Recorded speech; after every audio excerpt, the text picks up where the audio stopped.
our event.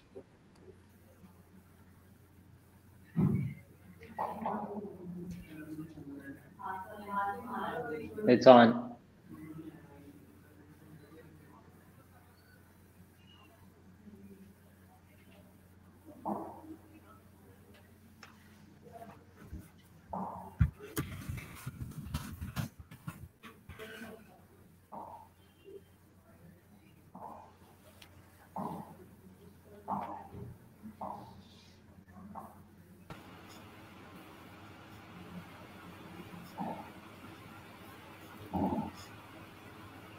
Hello, everyone. Thank you for joining us.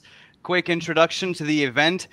Snack Video has partnered with the Express Tribune to bring you this virtual panel with a bunch of experts, industry experts, to have a discussion on how all stakeholders in our ecosystem, from the government to civil society to platform operators to content creators, can all contribute and play our part in guarding and enhancing the safety and security of online users, online media, and continue to build and enhance a safer digital Pakistan. So I want to invite all of my panelists to introduce themselves one by one. First up, we have Naeemuddin Sayed from Snack Video itself. Please, Naeem Saab, tell us a little bit about you.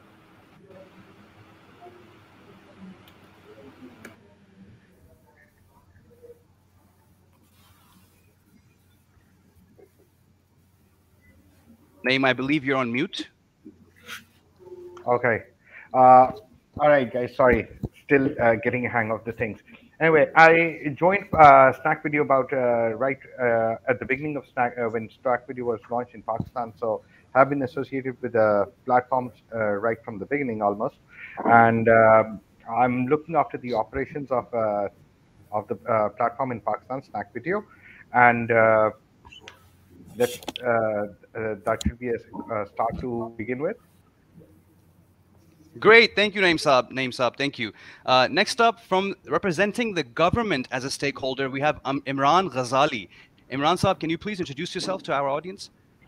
Yep. First of all, thank you. Thanks to Snack Video and Tribune for having me at this panel discussion. I am heading the digital media wing of the government of Pakistan, which is based in the Ministry of Information and Broadcasting.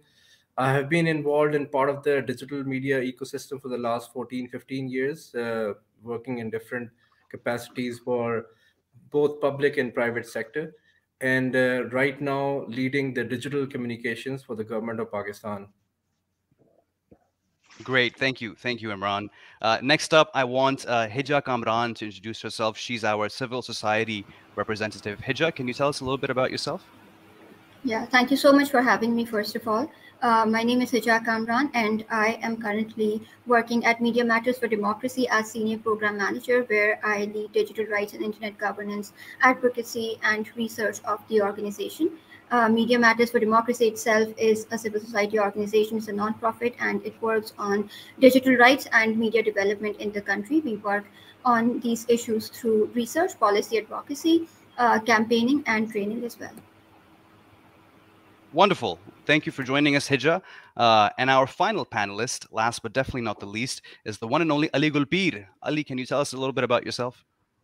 Yes, my name is Gulbir. I have been making internet content for around 10 years now, and I've made rap songs that are satirical about social issues, and I'll also make short form internet, video content or pictures. And I also perform live, and I like mutton biryani, if that matters. I love that. We should have done that. We should have gone around with fun facts as well. So thank you, Ali. I am the moderator for today's event. My name is Seth. I head marketing and PR at Dastagir, which is a B2B e-commerce company. So we'll jump right into it. And I want to start with a little bit of context on the government, which has been the main driver or one of the main drivers in digital transformation in Pakistan. Over the last decade especially, we've seen a lot of improvements, but especially in the last 2 years, right? After COVID, People have been relying so much on digital tools to go about their daily lives, and connectivity is increasing everywhere. We see that a lot now. And actually, there's been a 35% increase in the growth of e-commerce in terms of revenue, and 100% increase in the number of digital firms, including social media. So, I'd like Imran Ghazali to address this point first, and then we can have a discussion on it. What has the government done well, and what do you think that you guys have achieved the right way? That you figured out the playbook for. Yep. So first of all, I think in terms of when we talk about the access, currently there are more than 106 billion people in Pakistan who have access to the internet through broadband, 3G and 4G. And this is a rapid growth that we have seen in the last few years. And last couple of years ago, this number was around 70, 75 million, and now it has crossed 100 million. So, of course, this is one big thing, that more people have access to the internet, they can go online.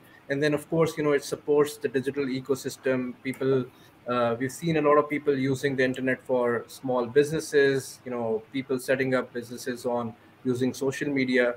And then, when we talk about the digital platforms also, we've also seen a rapid growth in that also. If I remember, in 2013, there were around 8 million people on Facebook. And now that number has crossed 50 million. And we all have seen, so many small businesses, they've started off from Facebook. A lot of women are, doing a lot of e-commerce business on Facebook. So this is all, I think that's being supported by the government. They're trying to improve the infrastructure in some of the areas where these things are not present. So currently there's work going on to improve the internet structure in Gilgit-Baltistan, in some of the remote areas of Balochistan. So that's one thing, I think, in terms of giving access and empowering people. So the government has been working on that. And then you've seen, lately there have been some policy changes to benefit and help out the people for e-commerce also. So that's something that the government is working on. And we've also seen recently, a lot of Pakistani startups, and it makes me really proud to say a lot of Pakistani startups have gotten, really good investments from Silicon Valley, from across the world. The government is definitely working on empowering people and facilitating all of this. With all of this, we also see there are a lot of challenges, and of course, we will be talking about it later in the discussion. And in terms of the government, giving access to people, one more thing I want to mention is there are a lot of online applications now available. One of them is the Citizens Portal, which is the Prime Minister's Citizen Portal, in which any issues related to the citizens, the complaints that they have direct access to the Prime Minister through their mobile phone. So this is all about empowering people, and I think the government is very focused on this, and that's what digital Pakistan means. That everyone in Pakistan should have access, and then empowering them through digital media, so that they're able to do e-commerce businesses, and of course socializing and content production. All of that is also part of it. I'll talk more about Agreed. what Agreed. in terms of digital advertising we're doing, but that's just to give a crux of what the government is working on. Sure. Thank you so much, Imran. And Hija, we'd love to hear from you as well. Of course, as a civil society representative, you work closely with the government stakeholders to improve and lobby for better policies for the average person, average citizen in Pakistan. And so I'd love to hear from you on what you think the government has done well, what sort of regulatory improvements we have seen and will continue to see in the coming future. Absolutely. Thank you so much, Seth. So as Imran has suggested a lot of, has pointed out a lot of very positive outcomes that we've been seeing, or developments that we've been seeing around digital landscape in Pakistan. The one thing that I would like to point out here is Imran did mention that people have over 1 billion people have internet access, and our focus as an organization and my focus as a civil society representative has always been on increasing internet access for people in Pakistan, but not just any kind of access, access, but meaningful access. So for an access to be meaningful, it has to be continuously available to people. It has to be affordable. The devices that people access the internet through, that those devices have to be affordable. And we have conducted a research very recently, and it's about to be launched in December, hopefully. And we basically tried to map the sort of this condition of why digital divide exists in Pakistan, because I was also looking at PTA's stats right before this call, and I saw that around 47% people in Pakistan have 4G, 3G, and 4G internet access. So we're not we even half more than half the people, half the population does not have internet access. And it tells us that we have a lot of things to do, and the government's focus on increasing increased focus on digital Pakistan, or increasing access to the internet. It's very commendable, and the regulations that have been coming forth with regards to data protection, with regards to e-commerce, those are definitely very positive in terms of what is the need right now. But as you said, we work alongside government stakeholders and representatives, and we are constantly here to sort of suggest the changes in policies, and we're constantly working alongside them to sort of see where this policy change or these developments are heading. So lots to see in Pakistan, lots to see in terms of policy developments and also increased access to the internet. So yeah, I'll stop here and just look forward to working alongside the government, as I said. Thank you so much, Hija, for that detailed response. Ali, we'd love to get a perspective from you, right? So less from the government involvement side, and more just universally, what have been some of the major important drivers of the growth of social media in Pakistan? And you can give us a better perspective on this than anyone, perhaps. You've been a creator for, I think, over a decade now, and you've seen the explosion that we've been talking about. So tell us what that's been like from your perspective as a creator. Ali, you are on I mute. think Yeah, I cheers. think as a creator, when I stepped into this industry, it was in 2012, and back then, if we had a video which had gotten 50,000 views or so, it would be considered very viral. Um, but to make Vadere Ka Beta and to get millions of views, and then afterwards, with each year, see people top that, go now, like it's a usual ke koi viral video hogi to it will probably get 50 million, 60 million views or more. So the landscape has grown much. It's much bigger. It's different mediums. It's also because of TikTok and Snack Video, and then you have Twitter, and then you have the YouTube, video, longer form content. So it has branched out, and now you can see, there's the little niches. So it's become a big market now. So I've just seen diversity. I've seen a lot of growth in these 10 years. Fantastic. Naeem Saab, what do you think about what everyone's said? All their points. What role do you think the government has played well, and what do you think has been the major driver for social media growth in Pakistan? Naeem Saab, you are on mute. Okay, so thank you, sir. Thank you for sharing.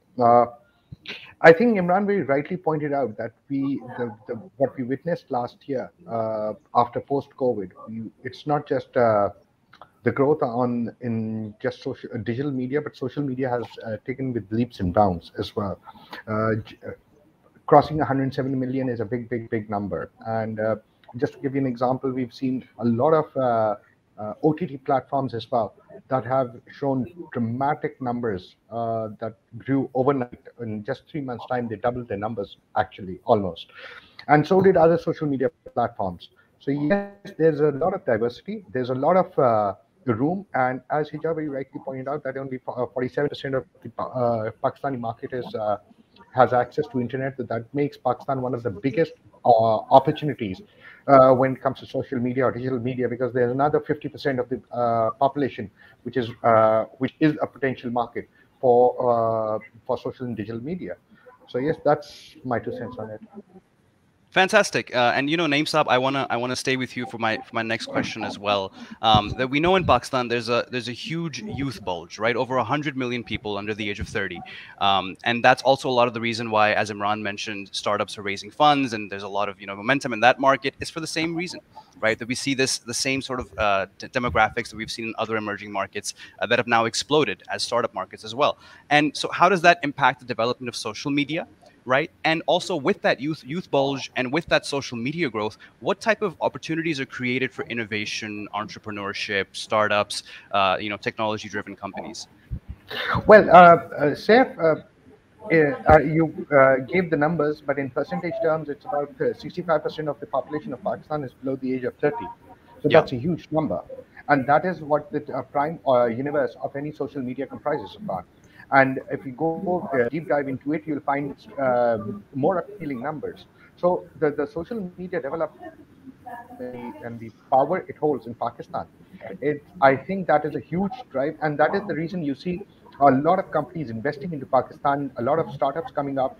Snack Video being one of them. As for us, Pakistan is a very important market, and that's the reason. And we've shown amazing growth numbers in a period of just 10 months that we've grown. So the numbers have actually skyrocketed.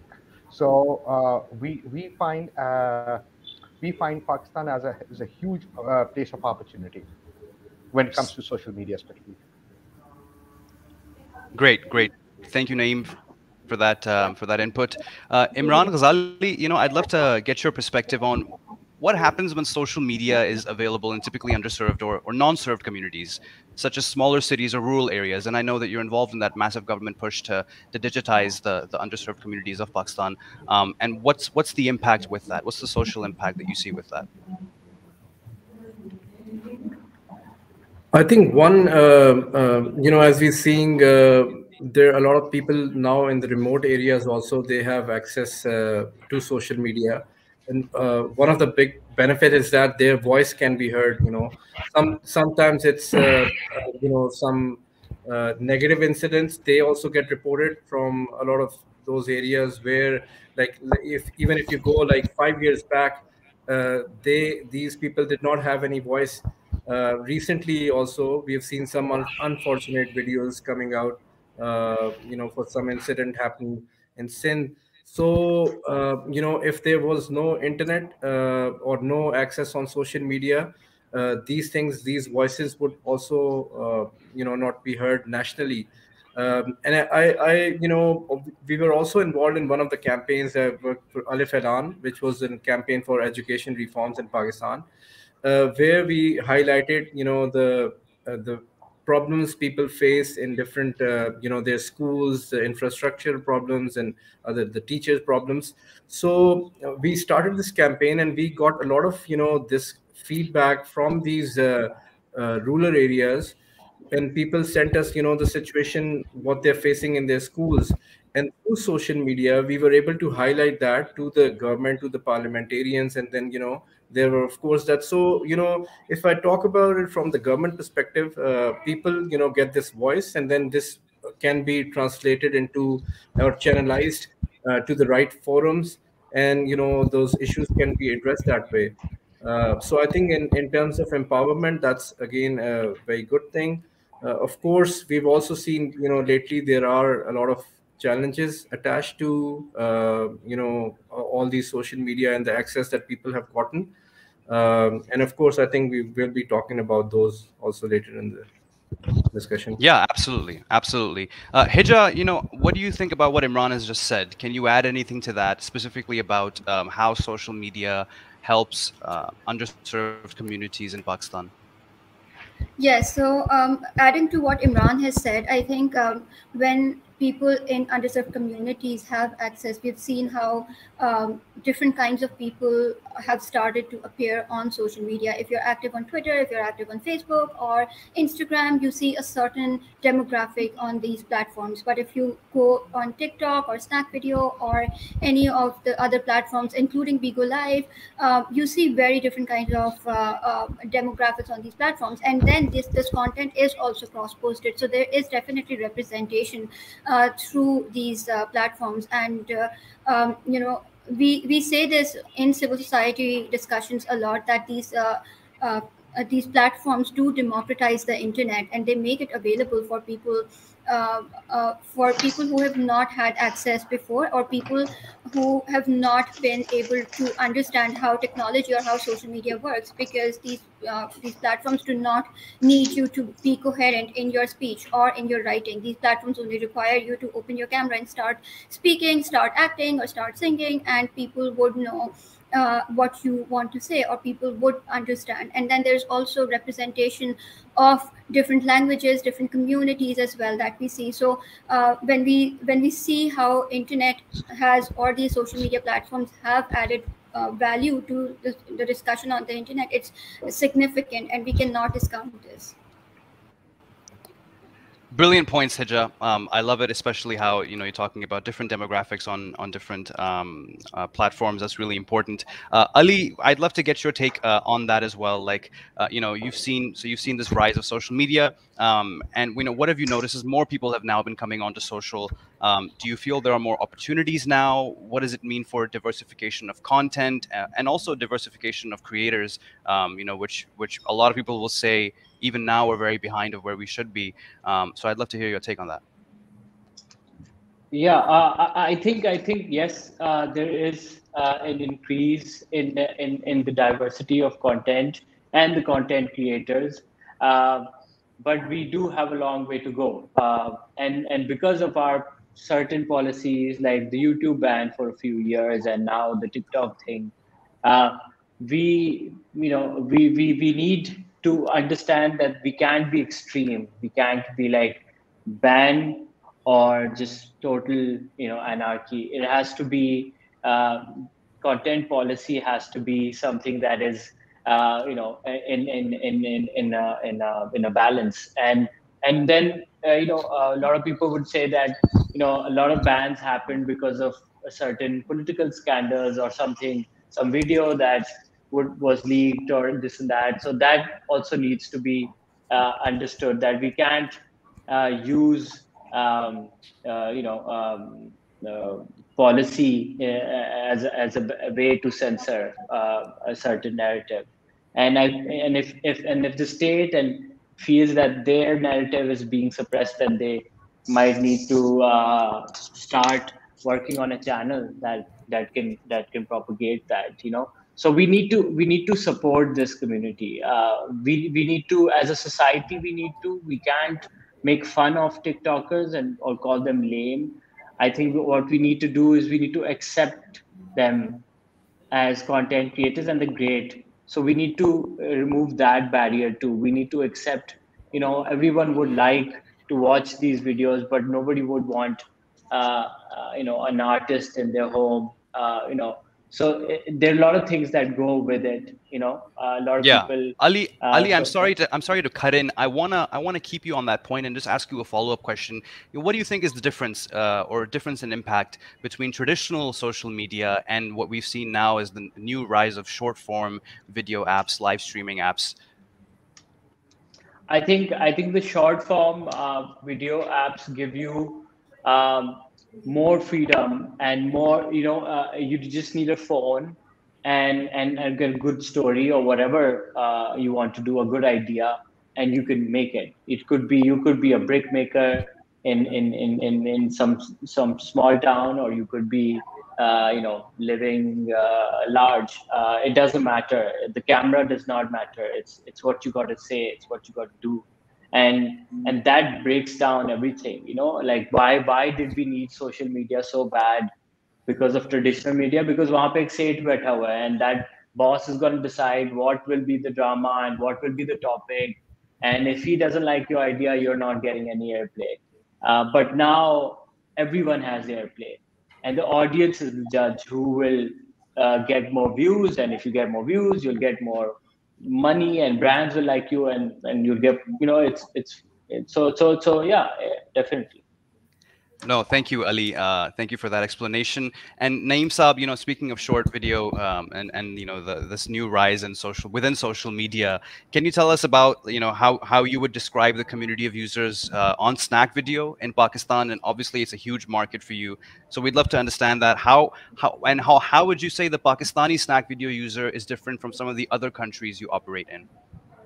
Uh, Saif, so, first of all, I'd like to carry upon Ali's point as well, that it has empowered the social media has empowered, and unlike one top man deciding exactly the entire content policy of a broadcast system, short format, every individual is a broadcaster and a top man for himself. So that has empowered, and that is what Hija also very rightly pointed out, the democracy on the social media.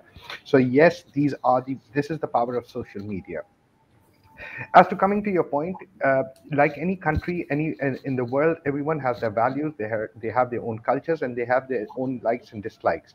And same thing in Pakistan on the short format or social media platforms. Everyone have their own choices, and the diversity it has given. If you go on an SECA related profile, that you will find a different set of audience, a different set of content, a different set of consumption and viewership patterns. And if you come on to a short format video, which is going to the masses of the country, it has a different appetite. So the diversity is there, and just like that, Pakistan, the values or the things may change, but the content, the structure has remained more or less globally, and it has been used, and the short formats have been used basically bring out the true colors of Pakistan as well.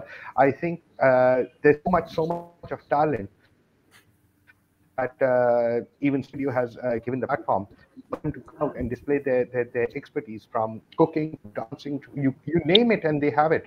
And there's an expert in every area. So this is what the social media, especially the short format videos, have offered to the world in general. Thank you, Namesab. I love that. That's about, thank you for the explanation of how Snack Video works. Imran Ghazali, I'd love to, move on to the next point with you about how Pakistani citizens are now entitled to expect that safety has been incorporated into whatever apps, platforms, or digital services they're using, right? And the online world, of course, has many benefits, and as we've just discussed, but also has risks like scams and unwanted contact with strangers, or harassment, or bullying, or just objectionable content. So, what do you think is the role of the government in online safety, in building this safer digital Pakistan? Yeah. Thanks, Saf. Thanks for the question. And it is one of the most important topic, I think, as content creators, as publishers that we have, or at the same time, this is one of the biggest challenge that the government and the content publishers have right now. So what the government is doing, number one, we are, in constant contact with all these uh, digital platforms, big platforms. So like, Snack Video, TikTok, Facebook, YouTube. With all of these platforms, the government is, in constant consultative process that is going on. And as a society, as a country, of course, there are local norms that we have to address. There are different issues that we have to address, and the challenge that we have. So just as Ali pointed out earlier, when YouTube got banned, it was a big loss to the whole industry. Basically for the 3 years, a lot of content creators who would have been more established by now, they could not, they did not have any platform to get their content out there. And then we also know the other ecosystem that's involved, the monetization that did not start in Pakistan. Because of that, there was a delay.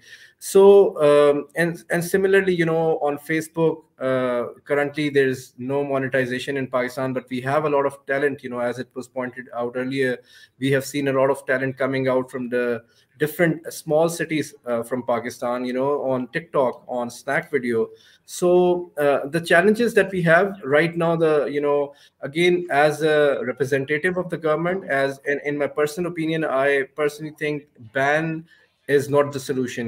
These platforms, they should not be banned.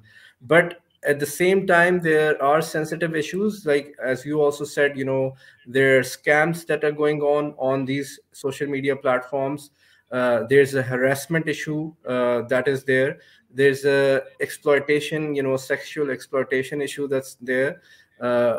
Child pornography. According to the Facebook statistics, unfortunately, Pakistan is one of those countries in which it's the highest number of child pornographic content is uploaded. So these are very serious issues. They need to be addressed by the government. So as I said, the government is in consultation with these platform on how these issues can be addressed. And then PTA, which is the regulator of the government of Pakistan, they also get a lot of pressure because in the case of TikTok, from what I've heard, there were hundreds of applications filed in different courts across Pakistan by the parents of children. They're saying these apps are being misused. So this is a challenging situation and an evolving situation. But as the government, and recently there's also a national social media working committee that's been formed, and it's been convened by Dr. Mueed Yusuf, and Prime Minister's focal person That's on right. digital media. He's also part of it, and different stakeholders are part of it. So through that, we are in contact with the digital platforms to address these issues. But at the same time, I think as we say, the show must go on. So these Yeah. platforms should, continue to flourish. But we Exactly. have to also address these sensitivities that are there. No, thank you. Thank you, Imran. I think that inspires a lot of confidence. And Hijra, I want to move on to you with my next point, which is given that online safety is a complex and, constantly evolving issue, user safety and online harm, data in Pakistan, why and how are these concerning? Or how can different stakeholders keep abreast of the challenges in attitudes, and how should we hold digital platforms to account? I would first like to begin with what Imran had said regarding banning or regulating the content on social media in Pakistan. I think there is a need to, and I'm really glad to hear that the government does not support the banning or censorship in the country. That's really delightful to hear. But at the same time, I would also like to sort of point out that these problems, although like Imran has pointed out, that Facebook suggests that. Pakistan is the child sexual abuse content gets uploaded on Facebook from Pakistan, and it's one of the highest uploaders.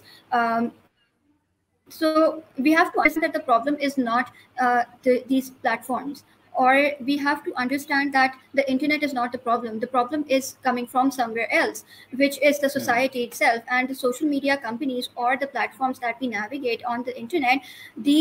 The people who are navigating it alongside us, they are coming from the same society that we're coming from.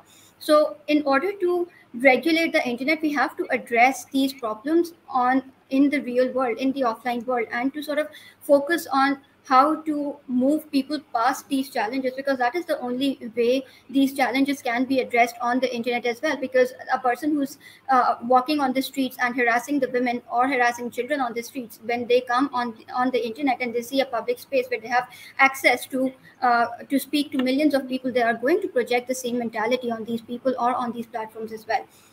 Coming to the question that you asked regarding the challenges and the accountability of social media, like sort of the responsibility of social media companies, I think the challenges, as the digital technology is evolving, challenges are going to continue to evolve as well. They are going to get serious. They are going to get more threatening to people and threatening. So, for instance, if I talk about 10 years ago, when we used to go and talk about digital security with people, and we used to do it with multiple stakeholders, different kinds of people in all sorts of communities, the one common argument that we used to hear from them was, I don't have anything to hide. Why do I need privacy? Why do I need to have digital security? Or why do I have to sort of continue to, prioritize my digital security? But then now we don't hear this argument anymore, because people understand and they accept that these challenges are very real and they can impact you. Privacy is very real. So the attitude needs to be changed by people. It cannot be it cannot be overnight. It cannot be done within a day. It has to become a habit of one person who transfers it to other people, and that's how you sort of make people realize why digital security and why these challenges need to be addressed as soon as possible. And with regards to the responsibilities of social media companies, or how to sort of handle or hold these companies accountable, is for the government to demand transparency and to hold them accountable by asking them questions.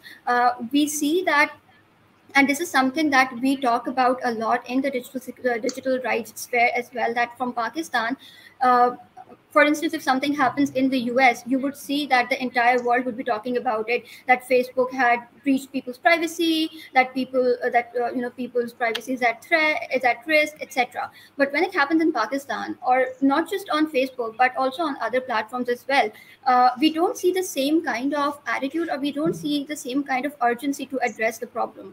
And that has to come from somewhere. That can come from, regulation, but then we have to also understand that regulation and over regulation are very different. What we see right now in the, in the form of the social media rules that we have, in the form of the cybercrime law that we have, we see that in the name of regulation we're trying to control these platforms. If we try to control Hija, these I'm sorry. platforms, we do see. I'm going to cut you short because we are mindful of our time here, and I want to move on to Of Ali course. before we can wrap this up. Ali, so we're talking about this online safety theme, and I want to understand, you as a creator, what steps are you taking to keep yourself safe on whatever platform you on, and what types of things do your followers do to stay safe?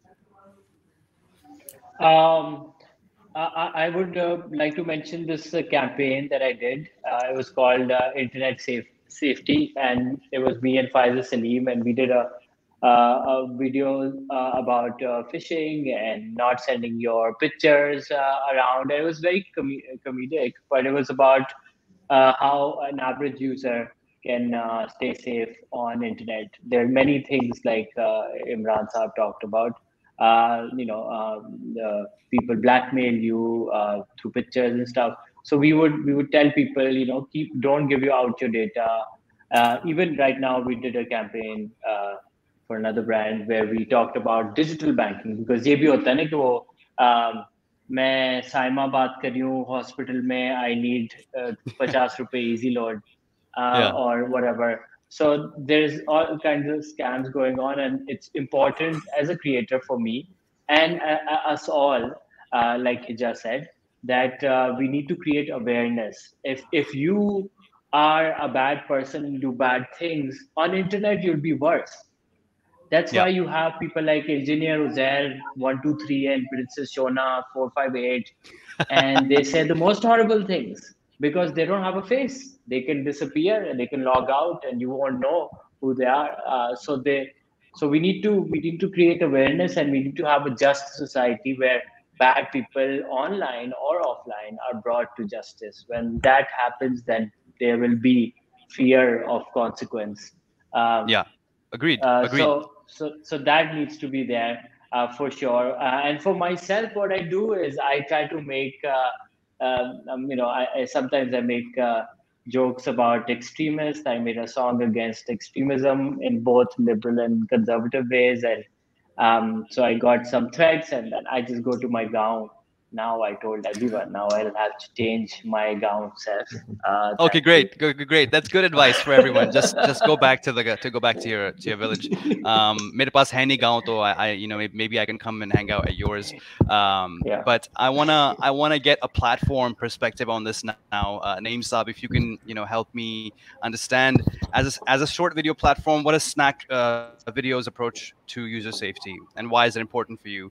And what type of actions do you take to keep us as content consumers or content creators safe?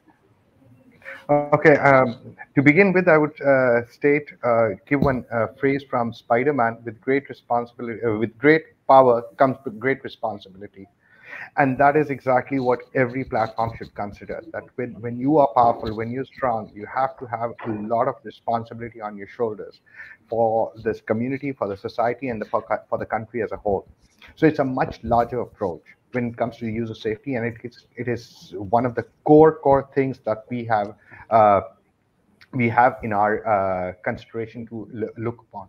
So it's important because it is very important, safe, uh, because we believe that a safe and supportive community is a primary building block for Yeah. users to express themselves in a way they feel comfortable to. And our and as a platform, our trust and safety teams provide that safe and positive environment. So if we go a bit forward, it's not as easy as you say. It's evolving. This entire thing is, in my opinion, the true form of digital we have seen is in the past, in Pakistan, is the last 5 years, that it has truly evolved, and it is now showing. So once it starts evolving naturally, as all my fellow panelists pointed out, that it is evolving, and it will. There's a lot of things that are happening which have to come down, some through the platform's own role, some through the government regulations, and some from the society to to take in the complete totality. So the foundation of our approach involves several elements, actually: our community guidelines and policies, how we moderate our content using a mix of people and softwares, the AI, uh, our processes to handle escalations and emergency situations, our features in app to allow users to keep safe, and also uh, partnering with NGOs, with government agencies, with stakeholders, and definitely building a safe platform where users feel comfortable to share their content and express themselves. That's Wonderful. Guys, we're just about to wrap up here, so I'm just going to go around one more time and ask everyone one last question to sort of round out the discussion. Imran, starting with you. Coming back to the government as a stakeholder. As we've discussed up and down now, online user safety is a real complex issue, right? And I'd like to understand from you, what types of collaborations or partnerships have you seen to be the most helpful? What would you like to see more of? And as of right now, are there any government-led initiatives that will help steer the industry in the right direction on this front? So one thing that we're currently working on, of course, with Facebook, we are working on different awareness, digital literacy campaigns. With the PTA, we are also going to start a campaign on the public awareness so that people also know, some of these issues. It's very important to educate the users, on the safety issues, on the data protection, privacy protection issues. So we will be starting campaigns from the digital media wing, from the government of Pakistan on this, and with platforms like Snack Video, TikTok, they also have a lot of responsibility, and I think all of these platforms also need to play an active role to address some of these issues. We have these challenges, like there is a lot of extremist content that is available, which is harmful. So to address all of that, we all have to come together as a society. One of the biggest challenge as the government, I think, what we face is of fake news, disinformation, misinformation. Again, with platforms, organizations like Media Matters for Democracy, we have also held workshops for our interns, for them how to tackle that. But this is again an evolving challenge, that it's a global challenge. No one has a solution for this. There are third party fact checkers. Some of them have also started working in Pakistan, but again, they are too late in terms of discrediting the misinformation. So these are some of the things, in which, again, it can't be done alone by the government. It has to be done together as, a collaborative effort with having all these stakeholders together. One of the big positive things that's coming out from the government side is that the digital media advertising policy, again, for the first time, it's now approved and it's in the implementation process. So this will allow the government to have advertise on all the digital platforms, the publishers, and will also help us involve the content creators. They will also be able to become part of the government campaigns on different issues. So again, as the government, we're trying to empower the content creation community, the content creators and the publishers, and together, we have to collaborate and address these issues and resolve them. Thank you, Imran. And I really appreciate that you mentioned fake news and misinformation as well. That is obviously a huge problem. And I can also tell you that I've spent a decade working in this digital industry in Pakistan. और platforms के बारे में और ये digital tools के बारे में भी हम जो बातें कर रहे होते हैं वहाँ पे भी बहुत मिसइन्फॉर्मेशन है. At a government or civil society level, there's a lot of misinformation and misunderstandings about platforms. जैसे आपने अभी जिक्र किया कि there's a lot of XYZ type of content where it's actually not a lot. It's actually a really, really minute percentage.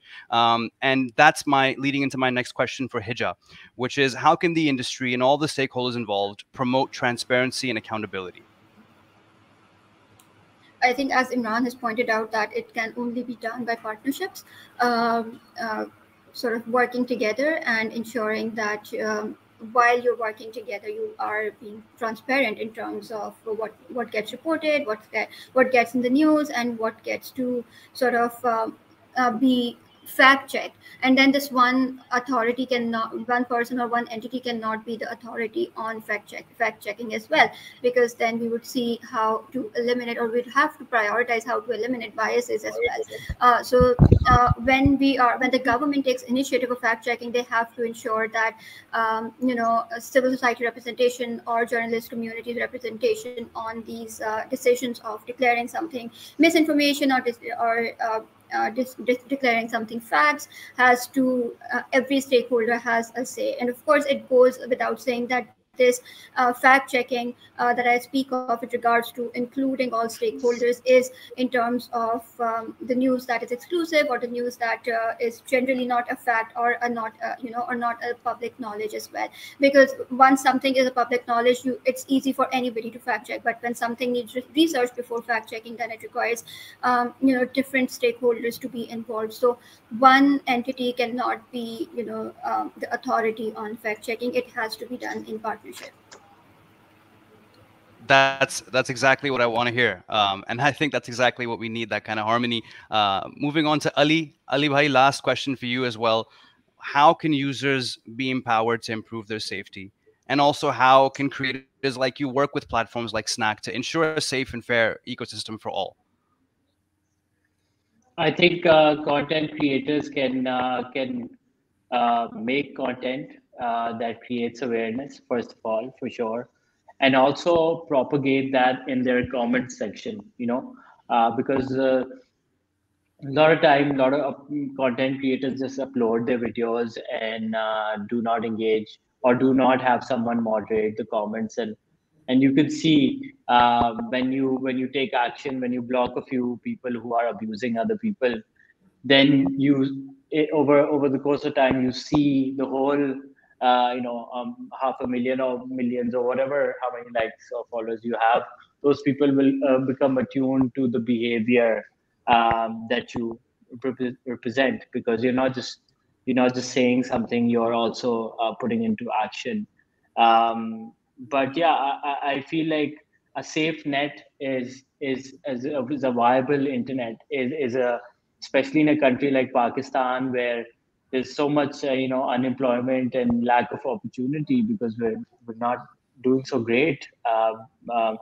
You can't shut a stream of income for a lot of people. The social media is not just fun; it's a livelihood for a lot of people, and it literally takes some people from rags to riches. A good TikTok creator would probably make twice as much as a BBA, a banker. And that's not putting down a banker, but we need to appreciate content creators, and we need to understand that this is an important industry that needs to be helped out. So yeah, and that's what I think. I agree with you. I couldn't agree more, and that's exactly why we're having this talk. That's exactly why we're trying to build these platforms, so we can have those partnerships. And speaking of partnerships, I now want to come to Naeem Saab. Naeem Saab, last question. I want you to tell me what type of partnerships are important for Snack Video on this front. Naeem Saab, you are on mute. So say we need first, I'll second Imran once again, and a very right point that it is not the government who can do alone. It has to go hand in hand, and each of the stakeholders should be playing his or her own role, be it an individual or a platform. So when it comes to partnerships, we need partnerships that give us an understanding on the local landscape actually.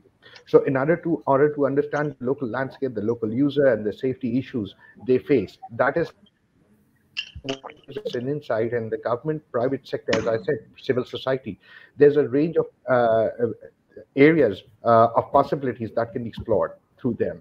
It's then it is a constantly evolving approach when it comes to partnerships, because with every a few years you'll see a complete shift in the overall systems. Just to add one more thing, when it comes talking about partnerships, we especially when it comes to trust and safety, which is the primary topic, we at Stack Video have actually ensured that we follow, we facilitate, we provide the regulatory or the concerned authorities or the facilities from our platform. And this gives me pride actually sitting in Pakistan that uh, to further our commitment to cooperate with the government, we actually developed a dedicated portal that will be used to receive requests from the government and law enforcement authorities. And this is Snack Video's first major portal that is being launched anywhere in the world, and the primary place is Pakistan. So that important, we think that the partnerships, the adherence, the everything revolves around all these things. So trust and safety is very important, and we take it very seriously. Brilliant. No, I'm very glad to hear about this this portal you set up. I think it's going to be a great initiative that will definitely get transferred over to other markets as well. Just a mini follow up. You know, what more would you like to do to improve online user safety? Well, see, it's a constant evolving landscape of this thing.